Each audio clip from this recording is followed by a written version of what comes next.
What's up, Reds? Welcome to the Sunday Summary. I'm your host, Kyle. With me, as always, is Steve. Steve, build up to Crystal Palace. We got Crystal Palace on Monday. Joel Matip's added to the injury list. Man United lost 4-0 to Brentford. How are you feeling? What's up? Also, Steven Gerrard beat Frank Lampard. Oh, I did see that. 2-1. I 2-1. like that more than the United situation, honestly. Most people probably won't agree with me. Well, I don't think it's a matter of agreeing with you. I just think it's a matter of preference. What's crazy to me is that, one, Frank Lampard, I don't know why he's still managing. So that's the crazy thing, number one.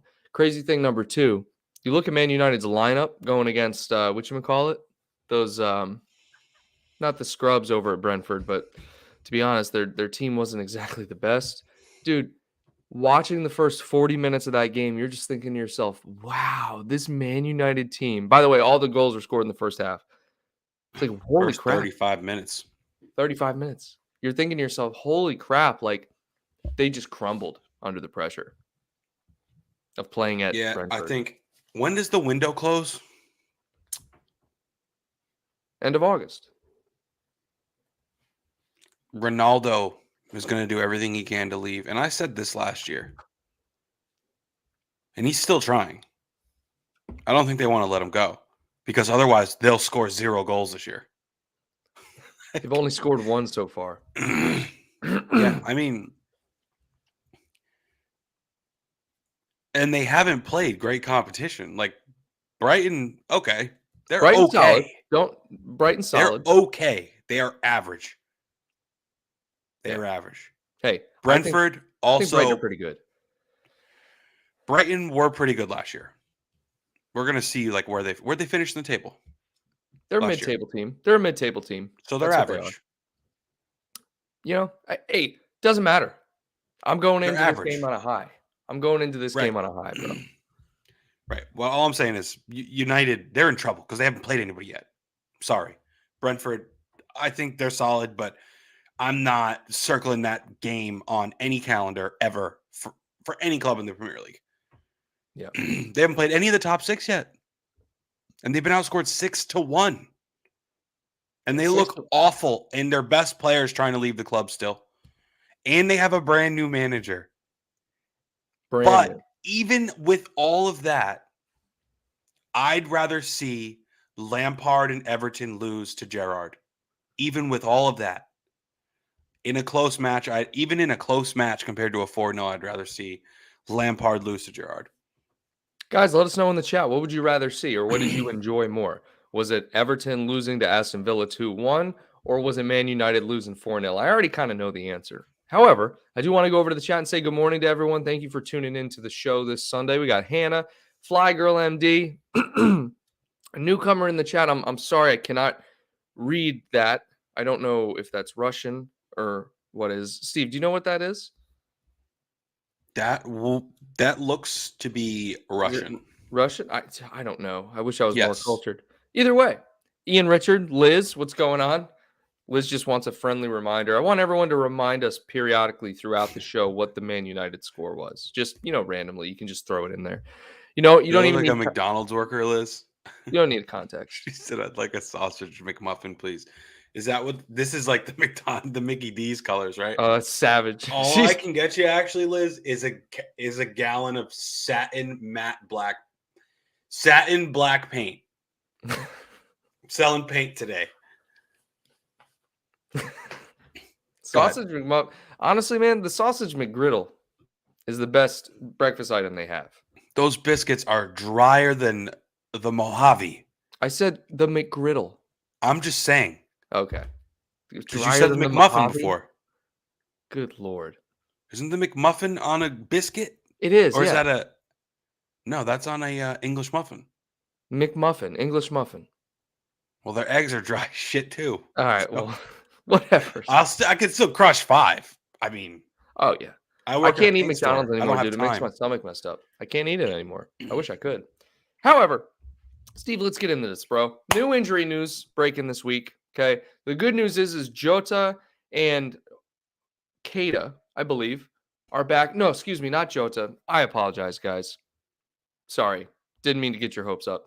Tsimikas and Keita back in team training, back from the injuries. However, Joel Matip did pick up an injury earlier this week, and that likely means that Joe Gomez is going to start against Crystal Palace. When we look back and we look at the partnership before with Van Dijk and Joe Gomez, very capable.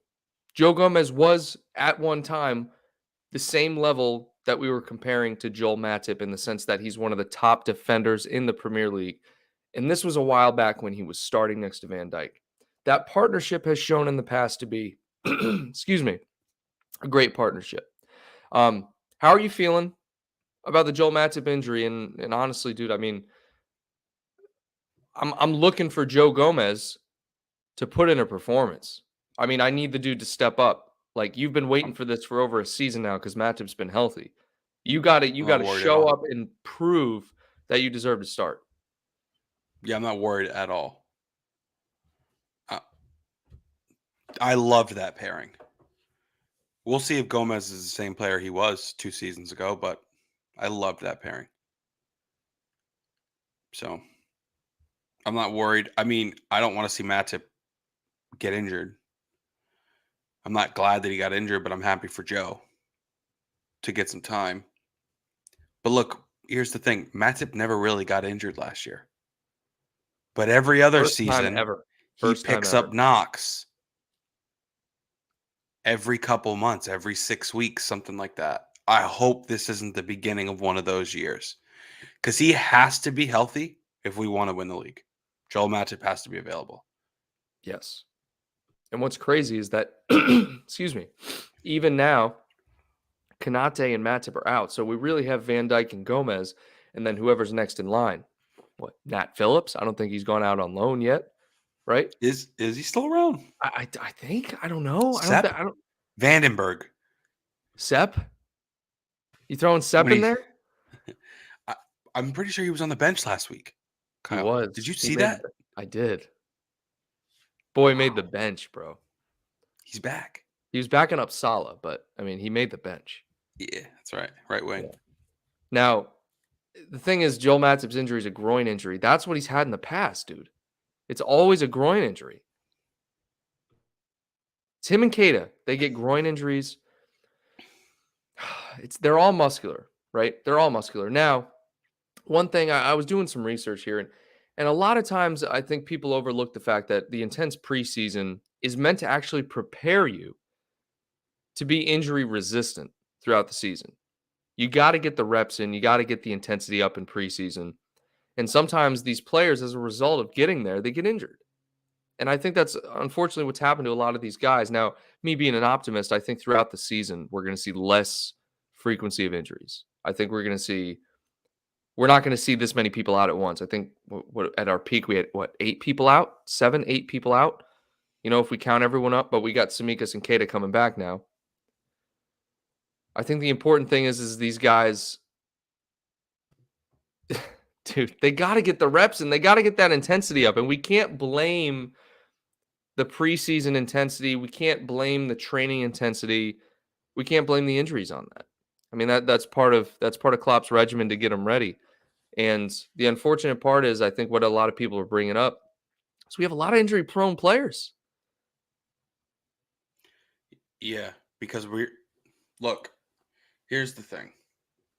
I don't even think the preseason is intense enough because they try to cram in all this conditioning in like 3 weeks of time. Like, it's not like these guys have been training for months. Take like the NFL, for example. Like, those guys train for like 2 months before any real games. Or at least it feels like that. 6 weeks, intense, 2-a-days. I feel like Liverpool take a trip and everybody just goes out there and runs until they die. And then a week later, they're playing. Yeah. It's crazy. Like the lactate test or whatever.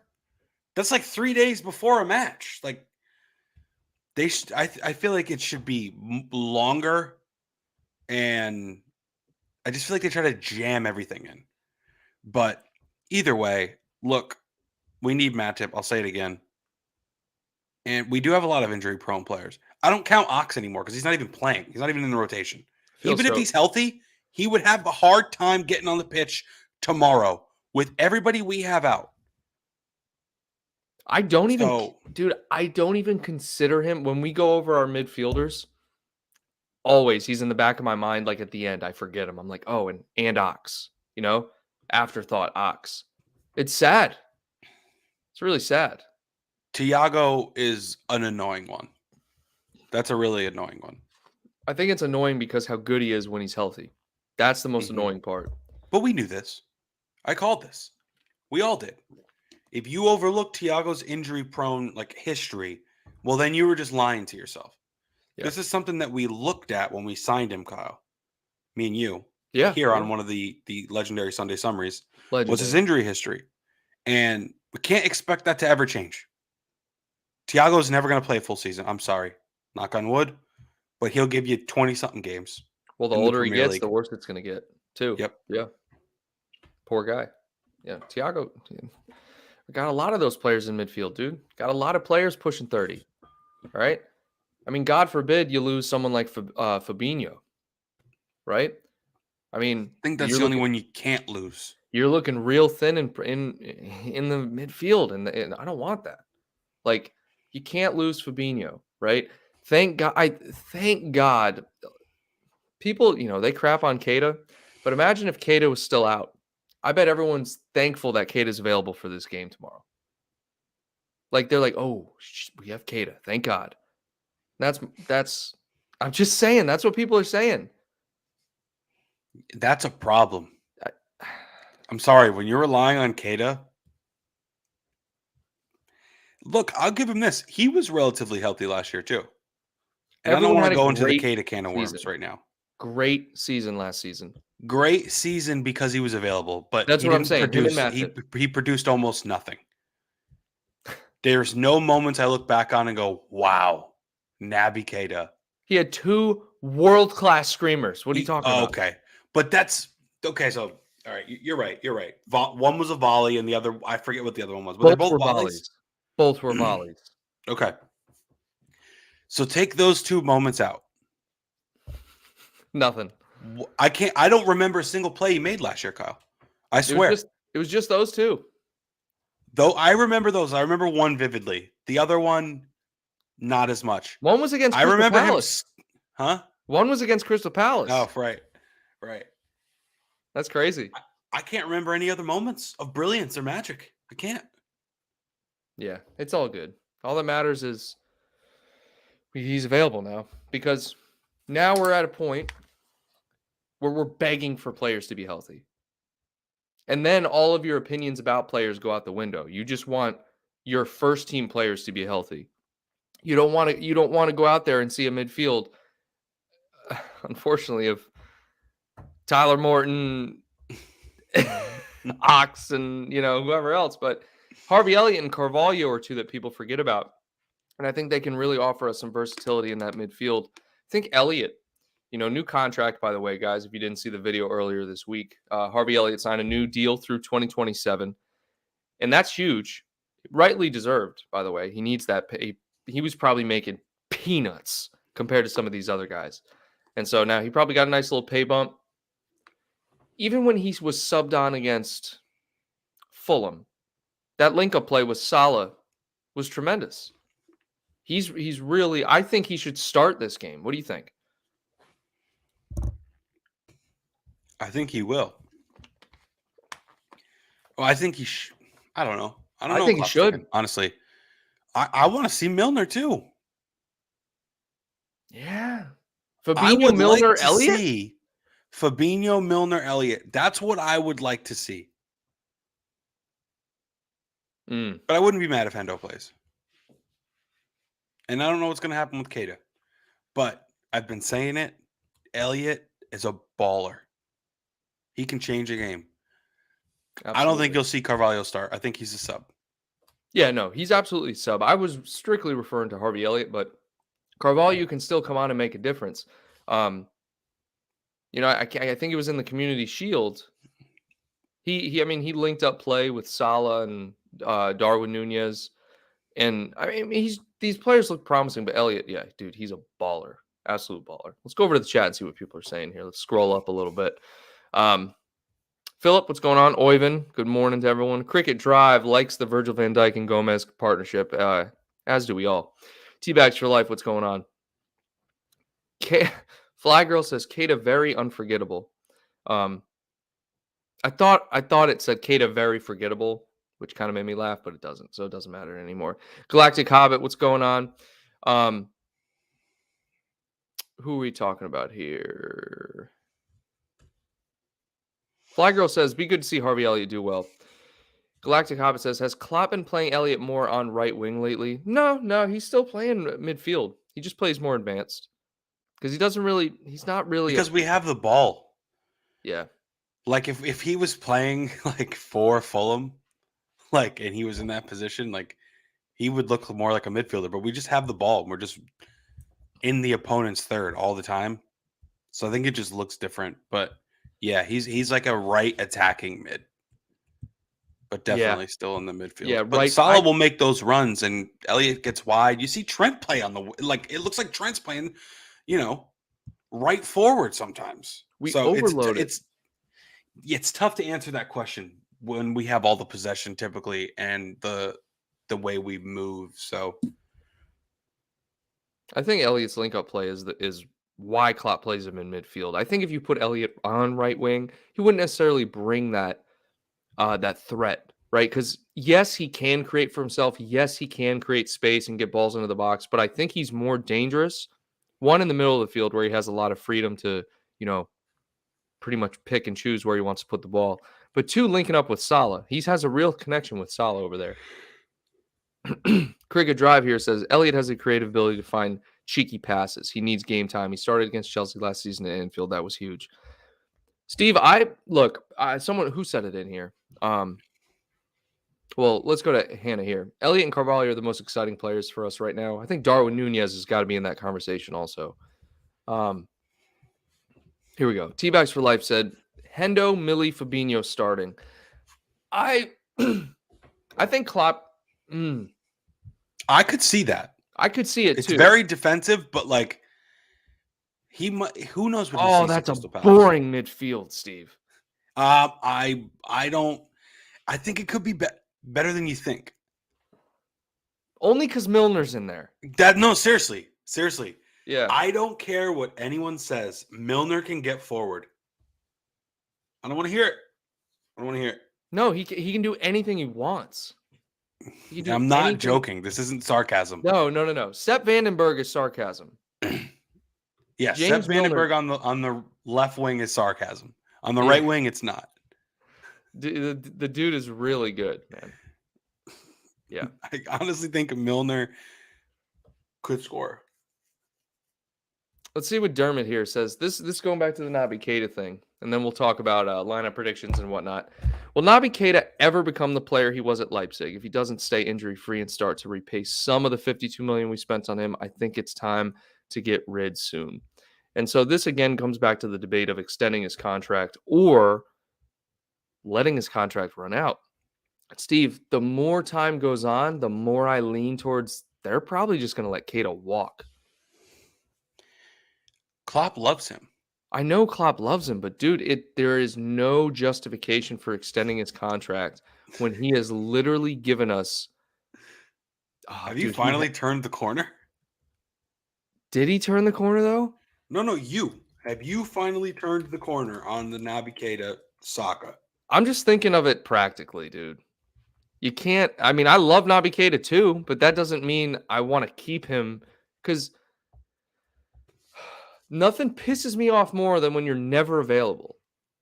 Nothing pisses me off more. That's why last year I was like, oh, I was right about Keita, this and that, because he was always healthy. But now, Yeah, the problem is, like, being healthy is just part of it. Like, the reason we deal with Thiago is because he's nasty. He's unreal. Yeah, he's great. When he plays. He's so like, okay, unfortunately, we have to deal with him being sidelined. I'd say on average, probably at least a third of a season. I don't know. I'm just pulling that out of thin air. But Keita, when he plays, like he's still not doing anything. He's not losing you the game unless we're talking Madrid 2019 Champions League or 2021. Oh, that was bad. That's like the only time I'm like thinking, wow, like he doesn't even belong on this pitch. Like he's always can do a shift. But it's not if he's not giving you anything. To answer your question, Dermot, that window has closed. It's too late for him to become that player again. We're going on 5 years. Isn't that crazy? It's insanity. So what he was at Leipzig is half a decade removed. That's half of a professional's career a lot of times. How old is he? Naby Keita's like 27, dude. So he's still got time. He's in his prime, dude. He's like Divock Origi's age. Yeah, Alexi says here, he's not a difference maker. Sell him. That's the point I'm trying to make. Like he'll give you a shift, sure. He's not going to lose you the game. He's not going to win you the game. So if he's not a match winner, if he's not making a difference, I think you sell him because he's still worth something. I thought he was closer to 30. But I think you move him on. You sell him. You get something in return. But Dermot, nothing like 52 million. Like I think you'd be lucky to get 15 million for Keita right now. Okay, now you're just smoking crack. Why? Because Naby Keita, we could easily get 30 for him. Easily. No question. Easily get 30 mil for him. No Guys, question. let us know in the chat what you think Keita's worth. No. I can't believe you think Keita is worth 15. We sold Nico Williams for 17, Steve. That's because he's 20, Kyle. Naby Keita's 27. That is a prime age. And he hasn't done anything in half a decade. I just said that. Steven, he has multiple trophies with this club. That brings his value up. He's 27. I don't care who you are. Naby Keita goes for at least 30. How long's left on his contract? I think it's a year. Okay, that's a value. That hurts the value there. So transfer marked. Now this isn't the end all be all. So it's 27.5 million. You got to imagine that's going to go down, right? And his contract will run out. So then, are you still thinking 30 million? When? Let's just say January. Well, January it'd be on a free, so it wouldn't matter. This January? Well, no one would buy him with 6 months left on his contract because they can. So they'd have to buy him right now. They would have to buy him in the summer. He has a year left, right? Correct? I'm not sure. I didn't want to open this can of worms, but well, look, we kind of have to now. That's the beauty of the Sunday Summary. Guys. He's been at this club on tangents about Naby for Keita. going on 5 years.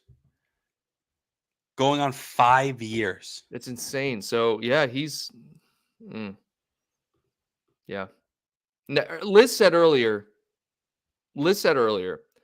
extend his contract, protect his value. I get that.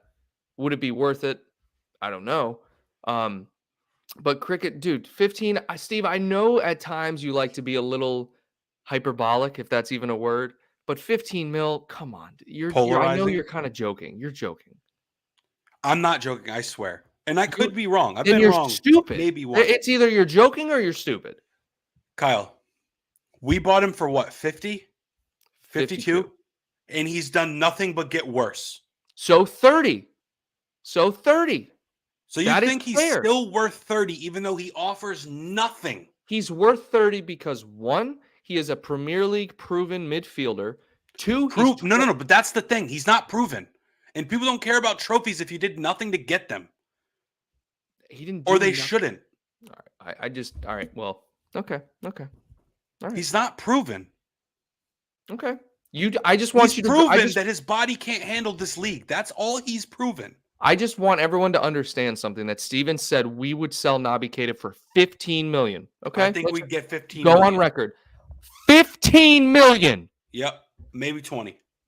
Shaq went for 9. We bought Shaq for 9, you're saying? We bought Shaq for 13. He went for 9. And you're saying Naby And Keita, he was a difference 27 years maker. old. He was a super sub. He helped us win a Champions League. And he was probably only 27 at the time. Dude, Shaq's like 31. We Is sold he? him we sold him when he was 29. This is the thing. You don't know. You don't know. You're just speaking out of your ass. But we bought Shaq for 12 when he was 27 then. Yes. Okay. He was a difference maker. I don't think if Keita goes for 30, I'd be super surprised. I don't think he's worth that. All I'm saying is if Richarlison can go for 60, Naby Keita is going for 30 plus. Okay? I'm sorry. That's the truth. You cannot tell me that Richarlison, despite the fact he's an attacker, okay, is worth 60 million. Naby Keita will, if we sold him right now, we would get at least 30 for him. We'd probably get around 30. Probably get around 30 to be fair. Well, so what are we waiting for? If The we can fact get that we don't have 30 him and you're midfielders. positive, then let's get him. Let's move him for 30. We can't move him, Steve. We don't have the options. We don't have the luxury to move him. Everyone's injured right now. All right. Head-to-head Crystal Palace, right? Liverpool clearly have the advantage here, right? 18 total wins, right? 26 played in the Premier League era. Liverpool have won 9 at home, 9 away. This match is at Anfield. And then the recent meetings with Liverpool, holy Lord, I forgot about this 7-0. Yo, I forgot about that match. Bobby had 2, Minamino scored. What a game that was. Liverpool won 3-1 against Crystal Palace at Selhurst Park back in January. Won earlier in the season 3-0 at Anfield, 2-0, 7-0, 4-0. Yep. And then Crystal Palace opened up the season with a loss 2-0 to Arsenal. One was an own goal and the other was Gabriel Martinelli's goal. That was a great goal. And of course, we opened up the season with a draw to Fulham. All right. This really doesn't mean anything so far because we don't have a big enough sample size. But if we look at the lineup that Crystal Palace went with, let's go over and look at who they have. I still think it's crazy they signed Jack Butland. He's played maybe like 4 times for him. But Guaita's going to start in goal. And they're starting back line. They're looking at Mark I don't even know how to pronounce his last name. Guahi, Joachim Anderson, Nathaniel Klein's even still at the club, guys. Now they're midfield. Started last week, I think. Yeah, he did. He started. Yep. Ebereche Eze is back. Or Easy. Easy. That's a cool name. He was a difference maker before he got injured last season. And we should win comfortably. They don't have, Odson Edouard, I thought was going to be much better for them. Jean-Philippe Mateta, Wilfred Zaha, Jordan Ayew, typical. Steve, what do you think we're going with starting 11-wise, man?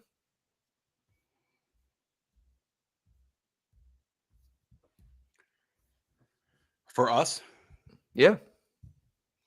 Well, Gomez, Van Dijk, Trent, Robbo, Allison, Fabinho, Elliott,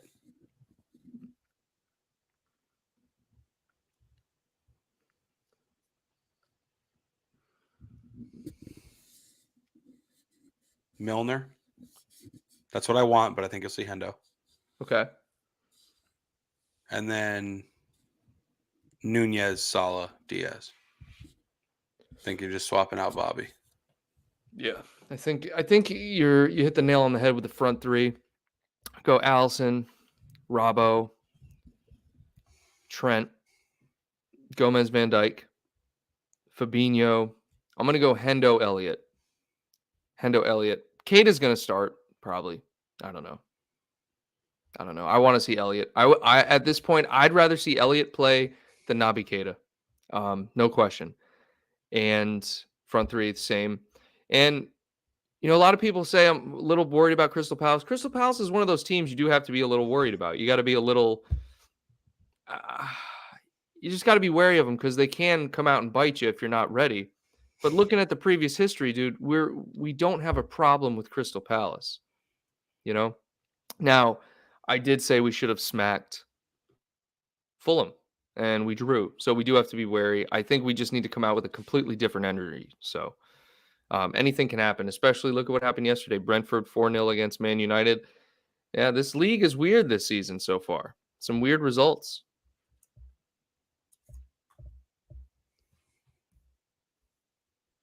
Scroll down. Let's look at their players again.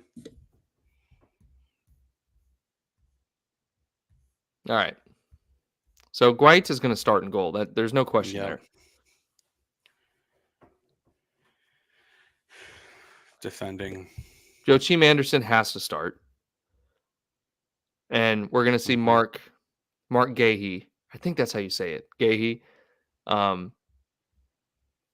likely Tyreek Mitchell and Nathaniel Klein. Mm-hmm. So average So defender. we should have a field day scoring goals is what you're telling me.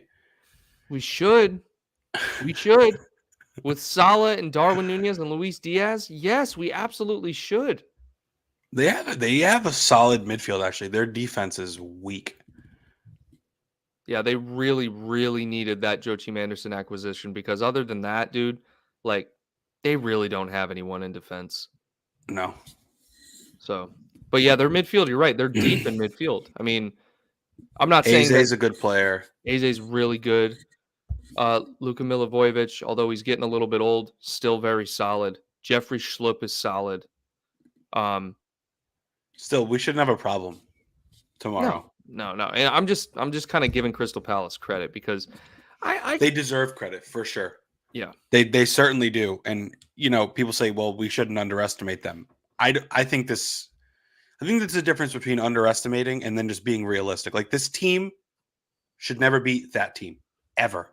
If you look at them on paper. And that's what I wanted to see because I hadn't looked at their roster yet. I hadn't done like any pre-match research yet. We should win this game, especially coming off the flat performance from last week. We should smash Palace. Flat. That is exactly what that performance was flat. Yep. And then their attack, Jordan Ayew, Wilfred Zaha, John-Philippe Mateta, Hudson Edouard, and then Luke Plange. I've never even heard of Luke Plange before. So Benteke, he's not on the team anymore? I guess not. I didn't know. What happened to where'd he go? I don't know, dude, but also, where's Kouyaté? He's in here. He's in the midfield. Oh, wait a minute. What happened to Kouyaté? Are they trimming all the people that have been there for 10 years? Yo, are they trimming the fat? Oh, man. Oh, man. I loved Kouyaté, bro. Honestly, Zaha's going to die in those stripes. Oh, my God. Poor guy. He's never going to get out, bro. They're never going to let him out, ever. He tried to push that move through to Arsenal, and then Crystal Palace said, no, we're extending your contract. Oh, my God. He said, I want to leave yesterday. They said, yeah, we're actually going to lock you in for another few years, pal. It's like prison, dude. It's crazy. He's trapped at Palace. Doesn't have a shot at any trophies. Poor guy, man. Stuck trophyless forever. Oh, God.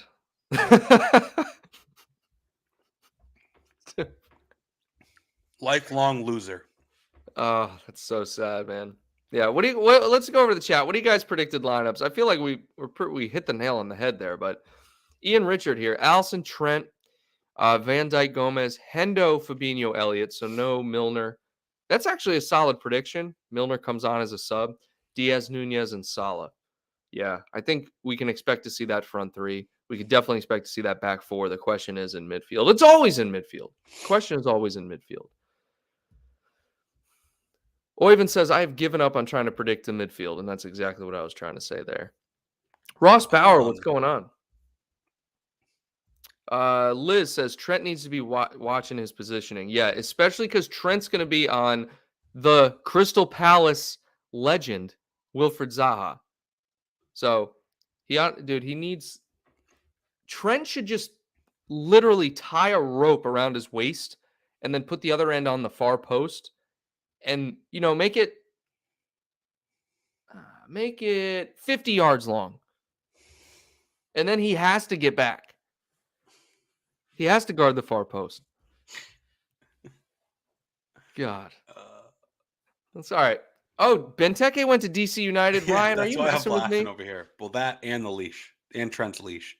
Yeah. But he went to DC United. Did you know that? Wow, man. What, Steve? What an What did I know? unsuccessful goal scorer. He's played so many Prem games and does not have enough goals. But he had a Dude. 15-goal season one year. Well, and that's why we bought him. And And, then he had 10 in 2020 that to keep people himself forget relevant. he played like for us, he had 10 goals. I'm not saying he played well. I almost said that. No, he But had 15 in all comps? in the Premier League. No, for us. 16, 17. He had 15? 15 goals. Wasn't that 16, 17? Are you reading that? Because I don't remember Yes, him I'm having looking at it right now.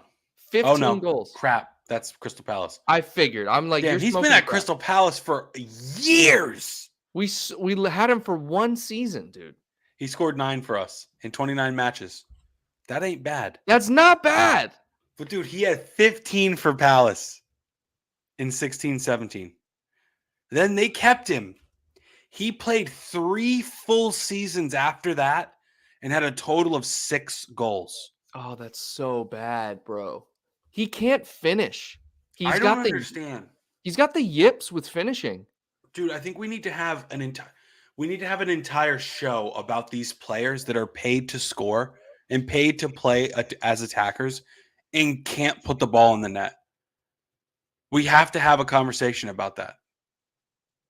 Yeah. Like the Joel Lintons, the Bentekes of the world. Joe I'm not Linton's bashing in them. I'm midfield sure they're now, dude. great people. Joe I know, Linton, because he couldn't score. They he bought did him as a so striker and bad had as to a back him up. forward. They said, you're playing midfield now. And he doesn't know how to defend. He actually won like player of the season at Newcastle or something last season once he switched to midfield. Something crazy like that. Dude, I can't. Yeah. I cannot believe it. I think about this all the time. Is this Like, what how do keeps you up at score night? 15? He was probably a top 5 scorer in the league that year. Benteke. Yeah. And then you score a combined 6 in the next 3 years. Wow. Dude, Minamino. Does Naby Keita have more than that? How many goals does he have over There's 3 years? No way. He might have like 5. In the last 3 years? Yeah. That's the sad part, guys. If Naby Keita has scored more goals than Christian Benteke did at Crystal Palace, that's when you know. He's got 5 in the last 3 seasons. My point. This is my point. Either way. Steve, score predictions. Crystal Palace. Anfield opener. 4-1. 4-1. I honestly like that. I'm going to predict 4-1 as well. 4-1, guys. What do you think in the chat? Let us know. Ryan Johnson asked, do we believe the Bellingham talks? I 100% believe the Bellingham talks. It's going to happen next summer. The Nunez talks. I don't know if we're going to shell out 120 million though. If it keeps rising, dude. Dude, I don't know. Oyvind goes 5-0. Ian Richard 3-1 to the Reds. Ross Bauer 3-0. Liz 3-0. Ryan Johnson 4-0. Yeah, see, this is my favorite part of the show, where everybody wants to play nice and say, don't overlook Palace. Don't overestimate or underestimate Palace. And then all the predictions are just thrashings, except for Fly Girls here. Yeah, Fly Girl saying 3-2. Either way, we need those 3 points. I don't care. We need those 3 points. Yeah. I think it should be a thrashing. I don't think they stand a chance. They shouldn't. This should be bad for Palace. We're coming off a flat performance. We're home. This should be a brutal game. This should be the worst game of their season for Palace. I'm sorry. I agree. At Anfield, season opener. You got Darwin Nunez is going to play. Darwin Nunez is going to play in front of an Anfield crowd for the first time. Like a legit. They got Anfield. A song for him? Darwin Nunez.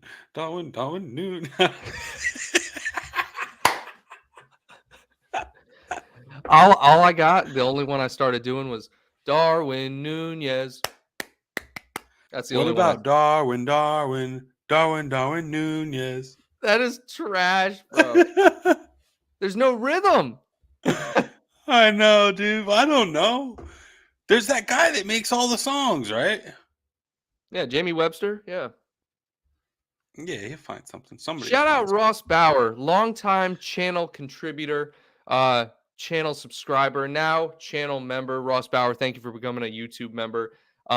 We have a Discord group, and all channel members get access to it. Just kind of like a group chat where everyone kind of stays updated behind the scenes.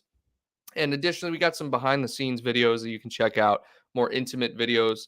But yeah, welcome, and message me on Twitter. I got to figure out how to put the Discord link on the channel. Ross, message me on Twitter, nothing but Reds. Okay, message us on Twitter, DM us on Twitter, and I'll send you the Discord link. Thank you very much for becoming a member, guys. All the channel members, those are the people. I appreciate you guys. You support the channel. We're not really trying to, originally we tried to sell you stuff like, the shirts and stuff, but I said, screw that. You guys just support the channel how you want to support it, whether it's just watching, liking the videos. Channel members, you're going above and beyond. So thank you guys very much. If super chats as well, thank you guys. We appreciate it. So welcome. We Ross. still have merch? Yeah, it's old. I haven't updated since the beginning of last season. But yeah, we got merch. We got merch. Now, that being said, if you guys want to buy some merch, please don't let Kyle or I stop you. Yeah, no, that being said, if you want to buy merch, go for it. But no, seriously. I mean, it's quality stuff. It really is. Now, yeah, I will say one thing. Go ahead. No, you said it. I will say one thing. Yeah, Ross, welcome. Tell the people. How many members are we at right now? I don't know, somewhere around 8 or 10, something like that. So we're just getting started. If you guys would like to contribute to the membership community, please feel free. Guys are legends. Absolute legends. So, quick reminders. Man United lost 4-0, bottom of the table. Everton lost 2-1 against Steven Gerrard. Lampard. And Everton, like it's the perfect storm. Oh God, it's so sad. It's so sad. But hey, guys, I'm ready for tomorrow. Now, I just want to let everyone know I won't be doing a watch along. I'm working tomorrow, and I do have some things to do after I get off work. So I'm not going to make any content related to the to the game. But I will be watching the game, and I'll probably make something on Tuesday in regards to it. So. Hope you guys enjoyed the match preview. And we got another channel member, Ryan Johnston, another longtime subscriber to the channel, new channel member. Ryan, what is going on, man? Welcome. Ryan's a legend. Make sure, guys, if you're a new channel member, make sure you subscribe. Obviously, you're subscribed. Make sure you message me on Twitter, and I'll send you that Discord group link. And additionally, you guys notice you get a little badge next to your name. The longer you're a channel member, you guys get upgrades on those badges. And I'm also thinking about modifying the badges again. Usually I try to modify them once a year, just to kind of upgrade them, make them more modern. So yeah, some cool little benefits just to let the community know, like, hey, I'm an OG. I'm a member. Like, yeah, like I'm not playing around. I've been here for a while. Get with it, that kind of thing. Or maybe even not been here for a while, but you're serious. Yeah. About the Sunday summary and nothing but Reds. Yeah. So appreciate it, guys. Hope you enjoyed the match preview. And until next time, Reds, take care.